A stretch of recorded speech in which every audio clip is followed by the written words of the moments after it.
வணக்கம். இந்தியாவின் பெருமைக்குரிய டிஆர்டிஓ ஆயுத தயாரிப்பு மற்றும் ஆராய்ச்சியில் உலகின் மிகச்சிறந்த நிறுவனங்களில் ஒன்றாகும். நமது டிஆர்டிஓ அதிநவீன மற்றும் அதிசக்தி வாய்ந்த ஆயுதம் ஒன்றை உருவாக்கி வருகிறது. அமைதியாக அதிரகசியமாக தொடரும் பணிகள் குறித்த சில தகவல்கள் மட்டும் இப்போது பொது தளங்களில் கிடைக்கின்றன. சூர்யா என்று பெயரிடப்பட்டுள்ள ஒரு லேசர் ஆயுதமாகும். அது சுமார் 300 கிலோவாட் ஆற்றலை வெளிப்படுத்தும் திறனுள்ள ஒரு லேசர் ஆயுதம் அது என்று அறிய முடிகிறது. 300 கிலோவாட் என்று வெளிப்படுத்தப்பட்டால் நிச்சயம் அதைவிட சக்தி வாய்ந்த ஆயுதமாகத்தான் இருக்கும்.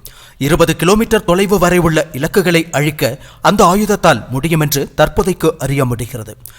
சூர்யா என்று பெயரிடப்பட்டுள்ள இந்த ஹை எனர்ஜி லேசர் ஆயுதத்தின் முதலாவது சோதனையை 2027 நடத்த திட்டமிடப்பட்டுள்ளது. மிக முக்கியமாக பாலஸ்டிக் ஏவுகணைகளை பஸ்பமாக்குவதுதான் இந்த ஆயுதத்தின் நோக்கமாகும். அதனால் தொடக்கம் முதலே அது ஒரு பாலஸ்டிக் ஏவுகணை எதிர்ப்பு பாதுகாப்பு அமைப்பாகவே உருவாக்கப்பட்டு வருகிறது. அதோடு மற்ற வகை வான் இலக்குகளையும் தடுத்து அழிக்கும் ஒரு சக்தி வாய்ந்த ஆயுதமாக இது உருவாக்கப்படும். தற்போது உலகில் உள்ள எந்த ஒரு வான் பாதுகாப்பு அமைப்பும் மிக அதிக செலவில் தான் உருவாக்கப்பட்டுள்ளன. ஆனால் இந்த சூர்யா லேசர் ஆயுதத்தை இந்தியா மிக குறைவான செலவில் உருவாக்கி வருவதாக அறிய முடிகிறது.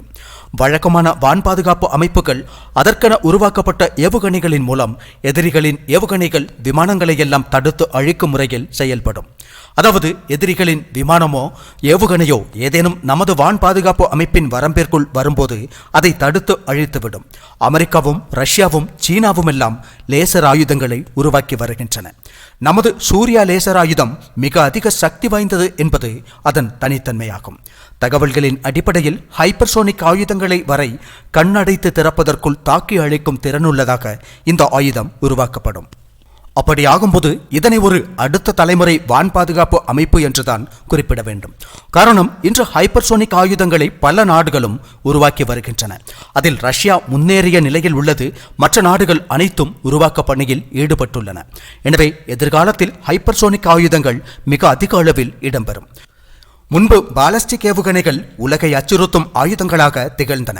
அடுத்து கண்டம்தாவு ஏவுகணைகள் கொடிய ஆயுதங்களாக கருதப்பட்டன. அதுபோல் இனிவரும் காலத்தில் ஹைப்பர்சோனிக் ஏவுகணைகள் மிக முக்கியமான ஆயுதங்களாக இருக்கும். இன்று உலகையே பயப்படுத்தும் ஆயுதங்களாக ஹைப்பர்சோனிக் ஆயுதங்கள் உள்ளன. இந்தியாவும் ஹைப்பர்சோனிக் ஏவுகணையை உருவாக்கி வருகிறது. அதன் பல்வேறு கட்ட சோதனைகள் நடந்தும் வருகிறது. எனவே நாம் ஹைப்பர்சோனிக் ஏவுகணையை தயாரிக்கும் அதே நேரத்தில் எதிரி நாடுகள் இந்தியாவை நோக்கி ஹைப்பர்சோனிக் ஏவுகணையை ஏவினால் அதை தடுக்கும் அமைப்பையும் உருவாக்க வேண்டியது அவசியமாகும். வழக்கமான வான் பாதுகாப்பு அமைப்புகளை பொறுத்தவரை மிகச்சிறந்த பல அமைப்புகளை இந்தியா உருவாக்கி உள்ளது. அவற்றுக்கும் மேலாகத்தான் இப்போது லேசர் ஆயுதங்களையும் உருவாக்கி வருகிறது பாரதம்.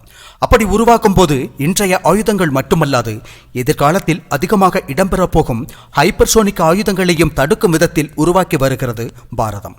தற்போது கிடைக்கும் தகவல்களின் அடிப்படையில் அமெரிக்கா, ரஷ்யா, சீனா ஆகிய நாடுகள் உருவாக்கியுள்ள லேசர் ஆயுதங்களை வெல்லும் விதத்திலான ஒரு ஆயுதம் இது என்று அறிய முடிகிறது. அமெரிக்கா சோதித்துள்ள லேசர் ஆயுத அமைப்பு அதிகபட்சமாக 300 கிலோவாட் திறனை கொண்டுள்ளதாகும். அமெரிக்கா 300 கிலோவாட் ஆயுதத்தை உருவாக்கியுள்ள நிலையில் இந்தியா 500 கிலோவாட் ஆயுதத்தை சோதித்தால் அது ஒரு போட்டியை உருவாக்கும். இந்தியா அந்த அளவு சக்தி வாய்ந்த ஆயுதங்களை உருவாக்கி வலிமையான நாடாக மாறியுள்ளது என்பது உலக நாடுகள் பலவற்றிற்கு பயத்தை உருவாக்கும். நாம் பொருளாதார ரீதியாக வளர்ச்சியின் மிக முக்கியமான கட்டத்தில் இருக்கிறோம். இந்த நேரத்தில் அமெரிக்காவை விட சக்தி வாய்ந்த ஆயுதங்களை தயாரித்துள்ளோம் என்று காட்டிக்கொள்ளாமல் இருப்பதுதான் நல்லதாகும். அதனால்தான் கண்டம்தாவு ஏவுகணைகள் குறித்த எந்த தகவல்களையும் வெளியிடவில்லை இந்தியா. மெல்ல மெல்ல அறிமுகமாகி வரும் அக்னி வரிசை ஏவுகணைகளில் அக்னி 5 வரை அதிகாரப்பூர்வமாக வெளியிடப்பட்டுள்ளன. அதன் பின்னர் அக்னி 6 உள்ளதா 7 உள்ளதா, சூர்யா ஏவுகணை தயாராகிவிட்டதா என்பதை குறித்தெல்லாம் யாருக்கும் எதுவும் தெரியாது. காரணம், நீண்ட தூர ஏவுகணைகளை சோதித்து அமெரிக்காவையோ மற்ற நாடுகளையோ பகைத்து கொள்ள விரும்பவில்லை இந்தியா. 2027 300 கிலோவாட் லேசர் சிஸ்டத்தை சோதிக்க திட்டமிட்டுள்ள நிலையில் அமெரிக்கா 500 கிலோவாட் ஆயுதத்தை சோதிக்க முயற்சிக்கிறது. அப்படியாகும்போது இந்தியா 300 கிலோவாட் என்று சொன்னாலும் 500 கிலோவாட்டிற்கான திட்டத்தை நிச்சயம் உருவாக்குமாக இருக்கும். ஆனால் அதை தற்போதைய சூழலில் வெளிப்படுத்த முடியாது, அவ்வளவுதான். நமது AMCA திட்டத்தின் மூலம் விமானங்கள் 2032க்கு பிறகுதான் சேவைக்கு வரும். அந்த நேரத்தில் மற்ற நாடுகள் 5.5ஆம் தலைமுறை விமானத்தை உருவாக்கி விடுவார்கள். அதனால்தான் இந்தியா இப்போதே 5.5ஆம் தலைமுறை போர் விமானத்தை திட்டமிட்டு உருவாக்கி வருகிறது. அவ்வாறு இன்று இந்தியா உருவாக்கும் அனைத்து ஆயுதங்களுமே எதிர்கால மாற்றங்களை கவனத்தில் கொண்டுதான் உருவாக்கப்படுகின்றன. சீனா உருவாக்கியுள்ள லேசர் ஆயுதம் 100 கிலோவாட் திறனை கொண்டுள்ளதாக கூறப்படுகிறது. 2 கிலோமீட்டர் தொலைவு வரை உள்ள ஆயுதங்களை மட்டுமே அதன் மூலம் அழிக்க முடியும்.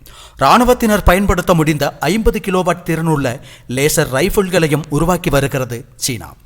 எனவே இங்கு இந்தியா சீனாவோடு அல்ல, மாறாக அமெரிக்காவோடு போட்டி போடும் விதத்தில் லேசர் ஆயுதத்தை உருவாக்கி வருகிறது என்பதை கவனிக்க வேண்டும். அதனால்தான் இந்த ஆயுதம் குறித்த முக்கியமான தகவல்கள் அனைத்தும் மிக ரகசியமாக வைக்கப்பட்டுள்ளன. வெளியில் தெரியும் ஒரே தகவல் அது 300 கிலோவாட் திறனுள்ள லேசர் ஆயுதம் என்பது மட்டும்தான். ஏற்கனவே அதன் சோதனைகள் எதையும் இந்தியா நடத்தியுள்ளதா என்பது தெரியவில்லை. என்னவானாலும் அமெரிக்காவோடு போட்டியிடும் விதத்திலான ஒரு ஆயுதம் என்பதில் பெருமைதான்.